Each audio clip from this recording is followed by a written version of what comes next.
বন্ধুরা, আমি হাসনাত। তোমরা দেখছো আমার চ্যানেল ম্যাট্রিক্স বা হাসনাত। বন্ধুরা, আজকে আমরা সুবিধা স্যারের বই থেকে পরিমিতির সমাধান করার চেষ্টা করছি। আজকে আয়তক্ষেত্রের 1 থেকে 10। তো প্রথমে আমরা আয়তক্ষেত্র সমাধান করব, তারপর বর্গক্ষেত্র, ত্রিভুজ, বৃত্ত, এইভাবে আমরা একের পর এক সব সমাধান করা, পরিমিতির সমস্ত কিছু সমাধান করার চেষ্টা করব। তো আজকে আয়তক্ষেত্র আর আয়তক্ষেত্রের প্রথম 10টি অঙ্ক নিয়ে আজকে আলোচনা। তো চলো শুরু করি আজকে ক্লাস।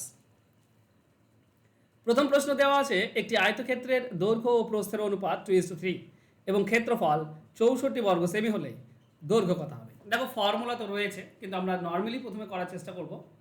একটা আয়তক্ষেত্র, এর দৈর্ঘ্যটা ছোট দেওয়া আছে, প্রস্থটা বড় দেওয়া আছে অনুপাত হিসেবে, ঠিক আছে। তো দৈর্ঘ্য ধরে নাও 2x আর প্রস্থ ধরে নাও 3x। ক্ষেত্রফলের ফর্মুলা কি? আমরা যদি দৈর্ঘ্য এবং প্রস্থ গুণ করে দিই, 2x এবং 3x গুণ করে দিলে আমরা পাই ক্ষেত্রফল 54, যেটা বলা আছে। তার মানে 6x² সমান হচ্ছে 54, অর্থাৎ 6 আর 54 কাটলে আমরা 9 পাই। x² মান হচ্ছে 9, তো x এর ভ্যালু হচ্ছে 3। x যদি 3 হয় বন্ধুরা, তাহলে দৈর্ঘ্য হবে 2x, তার মানে 2 3 6। ঠিক আছে, তো অ্যান্সার হবে অপশন সি, এটা দেওয়া আছে। এছাড়া একটা ফর্মুলা রয়েছে, ফর্মুলাতেও খুব ইজিলি তোমরা পেয়ে যাবে। যদি দৈর্ঘ্য বের করতে হয়, তাহলে দেখো এটা দৈর্ঘ্য, তো কি করবে, রুট দেবে, রুট দিয়ে ক্ষেত্রফলকে অনুপাতের গুণফল দিয়ে ভাগ করে দেবে। ক্ষেত্রফল কত? 54 ডিভাইডেড বাই অনুপাতের গুণফল, মানে 2 আর 3 ইনটু, যদি দৈর্ঘ্য বের করতে হয় তো দৈর্ঘ্যটা গুণ করে দাও, দৈর্ঘ্য 2 দেওয়া আছে 2, এটুকু করলেই তোমরা অ্যান্সার পাবে। ঠিক আছে, 6 সঙ্গে এটা কাটলে 9, তো রুট 9 মানে 3 আর 2 গুণ করে দাও 6, এটা হবে অ্যান্সার। চলো যাবো নেক্সট কোশ্চেনে। একটি আয়তক্ষেত্রের দৈর্ঘ্য প্রস্থের অনুপাত 5:2 এবং ক্ষেত্রফল 40 বর্গমিটার হলে প্রস্থ কত হবে। এখানে যদি আমরা নর্মালি করার চেষ্টা করি, তো একটা দৈর্ঘ্য দেখো অনুপাত হিসেবে 5x আর এটা 2x ধরে নেব প্রস্থ। এবার এই দুটি গুণ করলে, মানে 5x এবং 2x এটা গুণ করলে আমরা পাই ক্ষেত্রফল, সেটা 40 বলা আছে। অর্থাৎ 10x² সমান হচ্ছে 40, অর্থাৎ 10-এর সঙ্গে 40 কাটলে 4, x² মানে 4, তো x এর মান 2। x 2 হলে প্রস্থ চেয়েছে, প্রস্থ ছিল 2x, তার মানে 2 2 4, তো প্রস্থ হবে 4, অপশন ডি হবে তো। এছাড়া তুমি ফর্মুলা হিসেবে করে নিতে পারো। ফর্মুলা কি হবে? রুট আন্ডার ক্ষেত্রফল ডিভাইডেড বাই অনুপাতের গুণফল ইন্টু প্রস্থতে যেটা দেওয়া আছে 2, তো 2। দেখো 10 আর 40 কাটলে 4, তো রুট 4 মানে 2 ইন্টু 2, তার মানে 4 হচ্ছে প্রস্থ। অ্যান্সার হবে অপশন ডি। চলো যাবো নেক্সট কোশ্চেনে। দেওয়া আছে একটি আয়তক্ষেত্রের দৈর্ঘ্য প্রস্থের অনুপাত 1:7 এবং ক্ষেত্রফল 28 বর্গ সেমি হলে পরিসীমা কত হবে। তো আমাকে দৈর্ঘ্য আর প্রস্থ বের করতে হবে, তাহলে তো আমরা পরিসীমা ইজিলি পেয়ে যাব, কারণ 2 ইন্টু দৈর্ঘ্য প্লাস প্রস্থ হচ্ছে পরিসীমা। তো এখানে দেখছো আবারও সেই একই, দৈর্ঘ্য দিয়েছে প্রথমে 1 আর প্রস্থ দেখছো 7। আগে দৈর্ঘ্য ধরো x আর প্রস্থ হবে 7x, আমরা অনুপাত হিসেবে ধরলে। এই দুটি গুণ করলে ক্ষেত্রফল, মানে দৈর্ঘ্য এবং প্রস্থ, এই দুটি গুণ করলে ক্ষেত্রফল সেটা 28 পাই।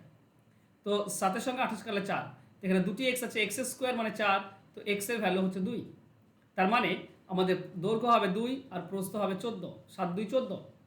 পরিসীমা কি? পরিসীমার ফর্মুলা হচ্ছে বন্ধুরা 2 ইন্টু দৈর্ঘ্য প্লাস প্রস্থ, এটা যোগ করে দাও বাস। বা সবসময় এরকম আমি বলে থাকি, দৈর্ঘ্য প্রস্থের যোগকে 2 দিয়ে গুণ করে দাও।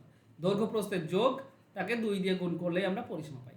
তো 16 2 32, এটা হবে আমাদের অ্যান্সার। অ্যান্সার হবে অপশন ডি।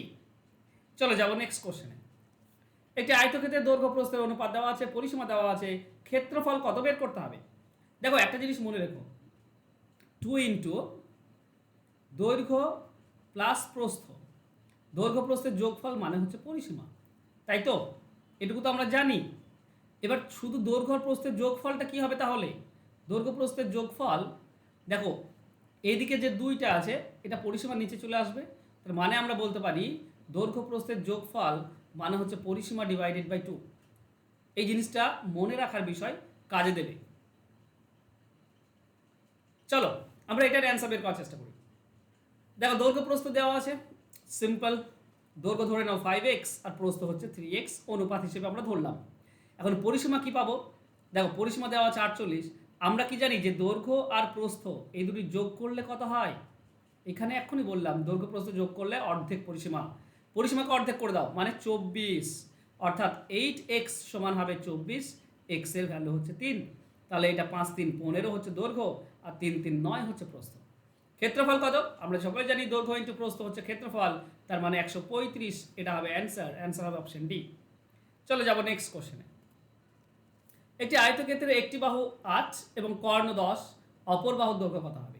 দেখো একটা আয়তক্ষেত্রের কর্ণ 10 বলা আছে, কর্ণ 10 মানে এটা 90 ডিগ্রি কোণ, আয়তক্ষেত্রে তো প্রত্যেকটি কোণ 90 ডিগ্রি হয়, মানে এটা সমকোণী ত্রিভুজ, অতিভুজ দেওয়া আছে 10, আর যে কোনো একটা বাহু ধরে নাও এইটা 8, ভূমিটা 8 ধরে নাও, তাহলে এই যে প্রস্থ বা উচ্চতা এটা আমাকে বের করতে হবে। এটা বের করার নিয়ম কি? লম্ব বের করার নিয়ম কি? লম্ব বের করার নিয়ম হচ্ছে রুট অতিভুজ স্কোয়ার মাইনাস ভূমি স্কোয়ার, তার মানে রুট 100 থেকে 64 বিয়োগ অর্থাৎ রুট 36 অর্থাৎ 6, অ্যান্সার হবে 6, অপশন ডি হবে সঠিক উত্তর, এটা হবে 6। ক্লিয়ার? চলে যাব নেক্সট কোশ্চেনে। একটি আয়তকার পার্কের এক বাহু 8, কর্ণ 17, পার্কের ক্ষেত্রফল কত? দেখো কর্ণ 17 দিয়েছে, কর্ণ যদি 17 হয়, একটা বাহু 8, কমটাই 8 হবে, মানে লম্বটা 8 ধরলাম, তাহলে ভূমিটা আমাকে বের করতে হচ্ছে, তবেই তো আমি ক্ষেত্রফল পাবো। তাহলে ভূমি বের করার নিয়ম কি? ভূমি বের করার নিয়ম হচ্ছে রুট অতিভুজ স্কোয়ার মাইনাস লম্ব স্কোয়ার, ভূমি পাবো। তাহলে আমরা পাই 289 মাইনাস 64, তার মানে 225 থাকছে, 225 অর্থাৎ 15, তার মানে দৈর্ঘ্য আমরা 15 পাচ্ছি।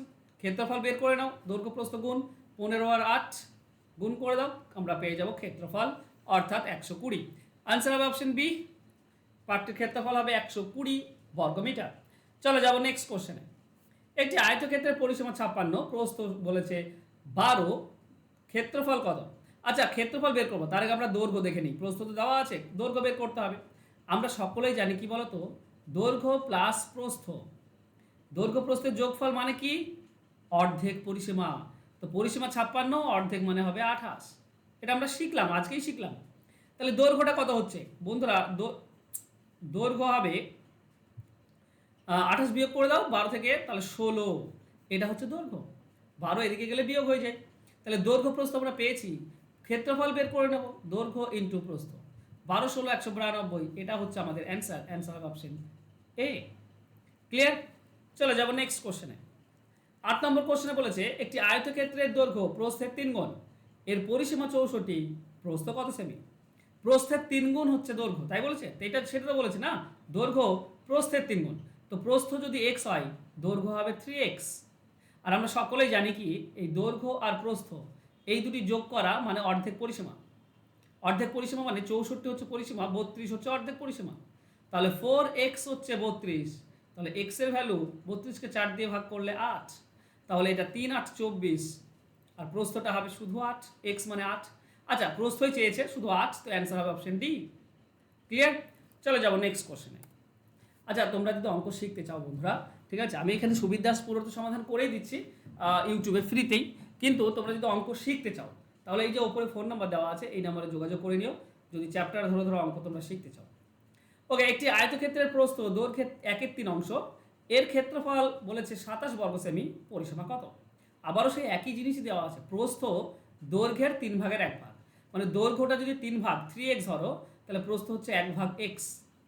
এখন ক্ষেত্রফল দেওয়া আছে, তো এই দুটি গুণ করে দাও, দৈর্ঘ্য এবং প্রস্থ এই দুটি গুণ করলে আমরা পাই ক্ষেত্রফল মানে 27, 3x স্কোয়ার, আচ্ছা 3 এর সঙ্গে 27 কেটে দাও 9, এদিকে দুটি x আছে মানে x স্কোয়ার মানে হচ্ছে 9, তাহলে x এর ভ্যালু হচ্ছে 3, x এর ভ্যালু 3, তো পরিসীমা কত হবে? এটা 3 3 9, আর এটা হবে x এর ভ্যালু 3।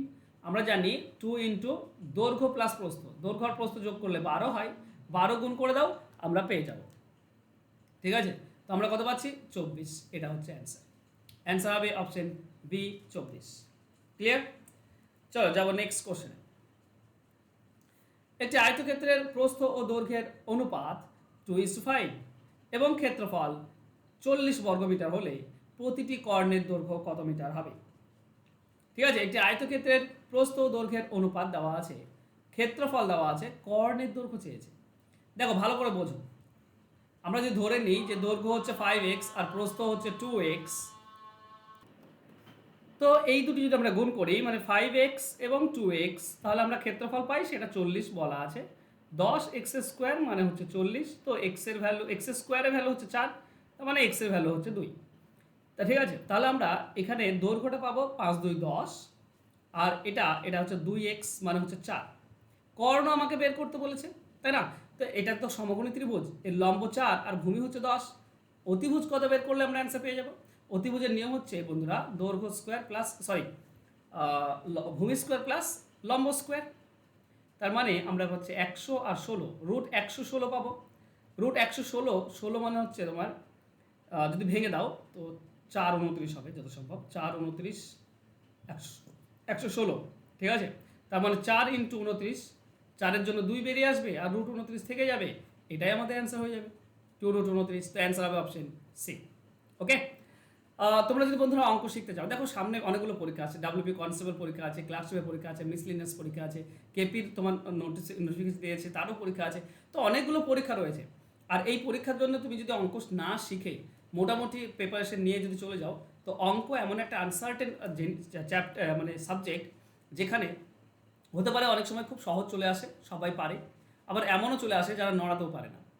তো তুমি যদি সেই আনসার্টেনিতে থেকে থাকো তাহলে তো অসুবিধা, তোমাকে অঙ্ক শিখতে হবে। তুমি যেখান থেকে পারো, ভাই আমার কাছে শিখবে তো শেখো, অন্য স্যার যার কাছে তুমি অঙ্ক শিখতে ভালোবাসো বা যার অঙ্ক করানো তোমার ভালো লাগে তার কাছে তুমি অবশ্যই অঙ্ক শেখো। অঙ্ক শেখার পরে কিন্তু পরীক্ষার হলে যাও, তবেই আমার মনে হয় তোমার বেশি উপকার হবে।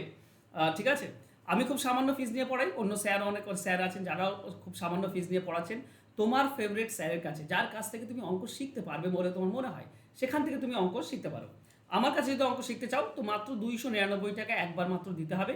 6 মাস ধরে তোমাদেরকে আমি অঙ্ক শেখাই, লাইভ ক্লাস করাই গুগল মিটে। এছাড়া তুমি রেকর্ডেড ক্লাস পেয়ে যাবে, পিডিএফ ফাইল পেয়ে যাবে, চ্যাপ্টার ধরে ধরে অঙ্ক শিখতে পারবে।